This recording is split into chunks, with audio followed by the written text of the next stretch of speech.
Colonel Oliver North says he wants to tell his story, but today he took the Fifth Amendment. Mr. Hamilton, on the advice of counsel, I respectfully and regretfully decline to answer the question based on my constitutional rights. NBC Nightly News with Tom Brokaw. Tonight from Washington, D.C. Good evening from the Library of Congress just across from the Capitol. It was a day short on answers and long on political theater here in Washington, a city consumed by the Iran-Contra scandal. Two of the principals in the controversial affair appeared before the House Foreign Affairs Committee and refused to testify, invoking the Fifth Amendment, which protects them against self-incrimination. Former National Security Advisor John Poindexter and Marine Lieutenant Colonel Oliver North, who worked together in the White House, came to the committee well rehearsed by their lawyers. NBC's John Dancy was in the hearing room.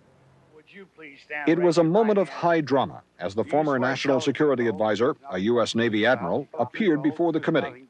Poindexter offered to cooperate later. I firmly believe, as the President has stated several times, that this committee and the American people have the right to know all of the relevant facts regarding the activities of the NSC staff. But as to specifics of the Iran operation, Poindexter said he could not answer because of the possibility of criminal prosecution. I must decline to answer that question at this time because of my constitutional rights under the Fifth Amendment. Congressman Michael Barnes of Maryland suggested that Poindexter had a duty to testify, even if it meant he might later be found guilty of some criminal charge. My judgment is that the worst thing that would happen then is you'd have a very short, probably suspended sentence somewhere, because no one believes that you were acting out of your own personal interests. Poindexter's attorney, Richard Beckler, erupted. For Mr. Barnes, who's sitting up there, to take a long leap forward to the end of a trial and suggest that my client would be convicted and then maybe only get a suspended sentence is nothing less than outrageous. Then it was Lieutenant Colonel Oliver North's turn. His chest full of decorations, North looked stricken as Congressman Lee Hamilton of Indiana began the questioning. Colonel North, did you make the decision to put some of the proceeds of the arms sales to Iran into an account for the use of the Contras? Mr. Hamilton, on the advice of counsel, I respectfully and regretfully decline to answer the question based on my constitutional rights.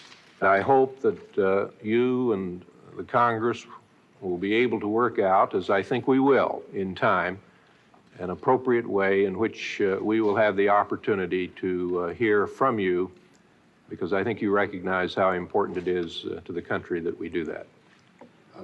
I do, Mr. Hamilton, and I don't think there is another person in America that wants to tell this story as much as I do, sir.